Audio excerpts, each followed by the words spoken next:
Welcome to the Patriot Pride Podcast. I'm Captain Joshua Ellerson from 3rd Brigade Public Affairs, and I will be your host. Today we have a great show lined up. We will speak with Captain Andy Wood to talk about the SEDRE. Alyssa Welch will be here to talk about FRG, and lastly we will speak with Master Sergeant Boots Henry from 36th ID, along with Captain Colby Larson from 3rd Brigade to discuss training and the relationship between the two units.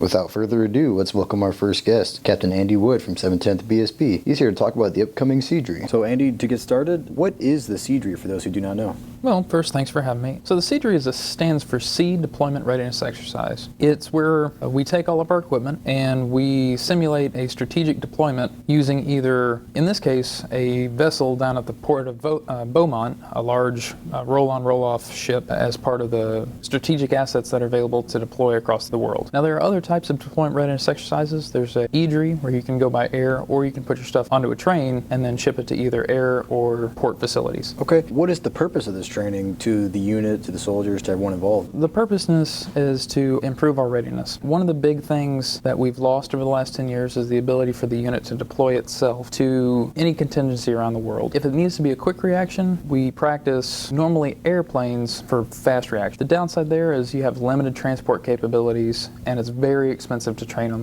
those platforms. If it's a different type of contingency that requires a lot more heavy assets, or the timeline to need those is a lot slower, we'll send it by ship. And that's the one that we're practicing on this time, due to our partnerships with SDDC and the Port of Beaumont. We can actually do that training a lot less expensively and get just as much value. What are the biggest challenges that you've had coming into this event? So there have been two big challenges, really. First one is familiarization with paperwork. Since 310 is fortunate enough to be co-located with JRTC, we don't really have to go through a whole lot of paperwork challenges when we go out and do large-scale training events. At other installations, such as Joint Base Lewis McChord, you have to travel across a lot of civilian roads in order to get to your training areas. And as a result, here at Fort Polk, we're not as familiar with filling out the convoy clearances and all the special paperwork that's required to move any of our hazardous materials or oversized or overweight equipment. So that's overcoming the paperwork is our first challenge. And our second challenge has been trying to make this training integrated across the brigade. We're in such a busy cycle right now. Commanders are less able to participate than they'd like to be. Lastly, what are your expectations as you head into this event? So my expectations are pretty high. I think we're going to come away with a good understanding and a better working relationship with the transportation assets that are available in the Louisiana National Guard and the Texas National Guard, who do the movement coordination for us. We'll come away with a better partnership with the SDDC units that are positioned at the Port of Beaumont to handle strategic movements, and we'll come away with an improved ability to deploy ourselves around the globe. Okay, well, Andy, I think that's all we have. Thank you for your time. I look forward to being on the event. We'll be on that, and we'll have a story for that next week as well, so thanks for coming out. Have a nice day. All right, you too. Now I'm joined by Alyssa Welch, the 230 Battalion FRG leader. Alyssa, welcome to the show. So let's get right into it. What is the importance of FRG to both the soldiers and the families, in your opinion? Well, we believe that FRG is more than just an information channel, although it does serve the purpose of putting out information about the soldiers' training schedules and other relevant dates. More than that, the FRG is a place for families to feel included and have their questions answered, seek encouragement from others that are in similar circumstances, and possibly encourage someone else. The FRG is important to the soldiers and their families because to do the best for the soldier, we feel you have to do the best for the family. So providing information, a place to be heard, and a welcoming community. The FRG is also important for single soldiers to have their parents and extended family included in their service. I married Casey in 2002 and knew nothing of Army life prior to that. So being involved in the FRG allowed me to meet people and find an incredible support system from people who understood what my life looked like. My family has continued to grow from place to place, but it all began from the first FRG I chose to be involved with. Okay. What type of events does your battalion have planned? First, coming up, we have a trunk or treat on October 30th, and it's from 1 o'clock to 3 o'clock on Mountain Field behind our battalion. Each company will decorate trunks for the kids to trick or treat at, and there will be prizes for the company with the best contest or with the best trunk. There's also a contest going on right now between the companies who will bring in the most candy. The prizes are going to include late calls and days off of work. Also at our trunk or treat, the companies are providing different booths for the kids to have activities. So that's going to be a great time. Then next up we have a fall festival with the turkey bowl and a powder puff game. That will be November 23rd, beginning at 7 in the morning, ending around 11 on Mountain Field. We're going to have a bake-off and auction off the goodies that people bring, and there will be a chili cook-off between the companies. The companies will again be providing booths so the children can have activities, and spouses will be encouraged to play in the Powder Puff game. Then on December 9th, there's the Manny Christmas Parade, and Manny is 230's community partner. So they've invited us to come to their parade beginning at 4 o'clock. Following the parade, the community has vendors and booths set up for their Christmas on Main. Everyone is welcome to come. We just want to show up and let the town of Manny know that we appreciate their partnership. And then finally, to wrap up the year, we're going to do Donuts with Santa on December 10th at 8 a.m. in our Taylor conference room. Just come show up, relax, enjoy a donut, and have a picture taken with Santa. Santa will also be handing out small gifts to the children, so we're just hoping to celebrate a 230 Christmas. You guys have a lot coming up. That's good stuff. So for a new soldier, for a young spouse, what can they do to get a hold of the FRGs? You know, what kind of contact can they go to see what's going on, or just how do I get involved? Where can they go? I would say begin with your chain of command, and they can put you in contact with the FRG leader. And then this leader can add you to the roster and the private Facebook pages, and that's a great way to find out about our events and our meetings. I know too, you know, the FRG is a great way for spouses to volunteer, to get, you know, experience in certain things. What type of positions are available within the FRG for someone who doesn't know? That's a good question. Coming into the Wild Boar Battalion, I knew that I was going to be involved in the FRG, but I was really excited to see the level of involvement already in place. If you're looking to be a part of this environment, there's so many ways to help out. If you just want to decorate or donate something or be a point of contact, all of that going through your FRG leader is the best way to help out. Okay, that's a lot of good information. I appreciate you coming out, and I look forward to going to some of those events myself. We'll probably cover those stories. We can talk about them. We'd love to have you on again at some point. Great, I appreciate it. Thank you.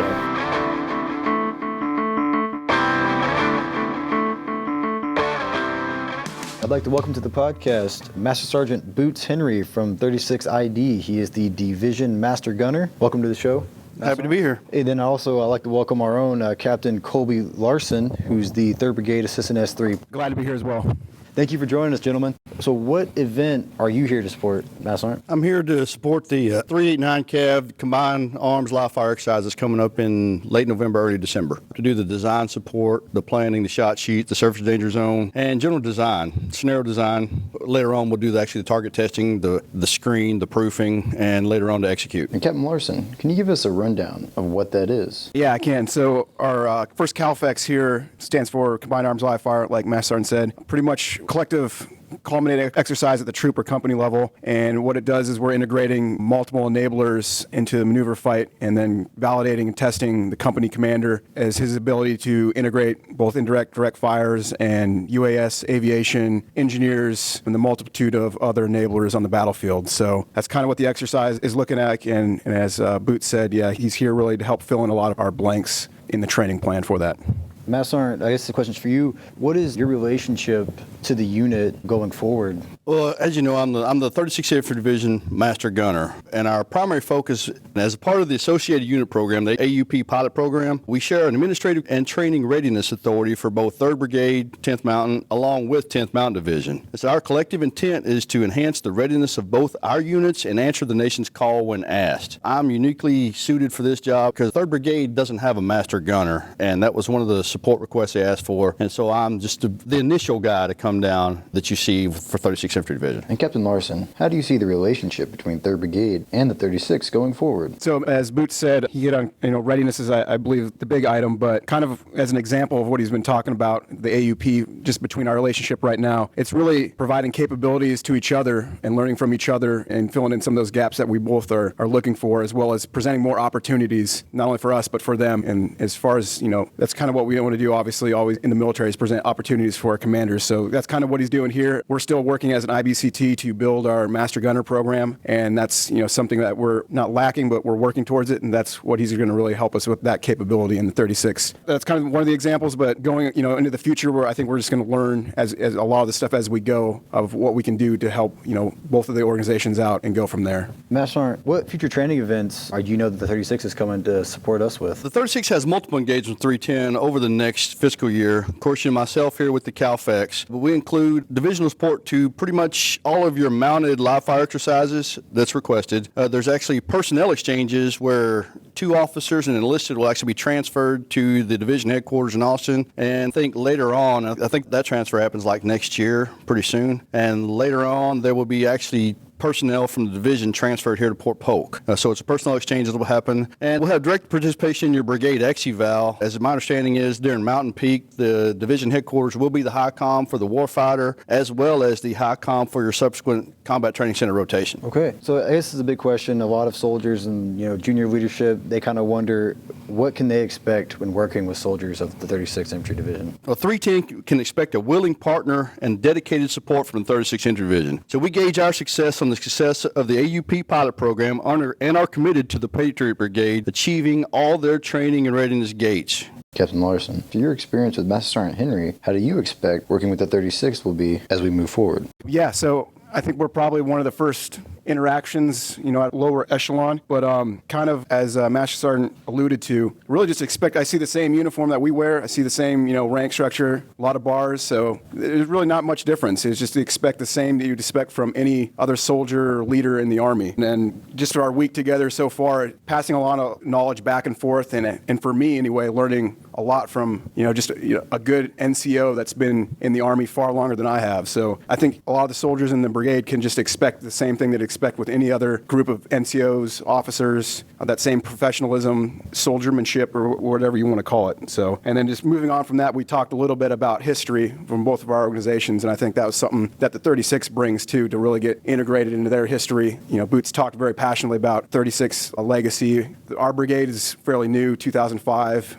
So that whole interaction, I think, is something that we need to look into as well as we move forward. Absolutely. All right, gentlemen, I appreciate your time. A lot of good information out here. Master Sergeant Henry, I guess we look forward to seeing you around more often, hopefully. Hey, I'm here at Charles' request. Come down and get some Cajun food whenever you'd like, right? Ooh, spicy food. All right, gentlemen, thank you.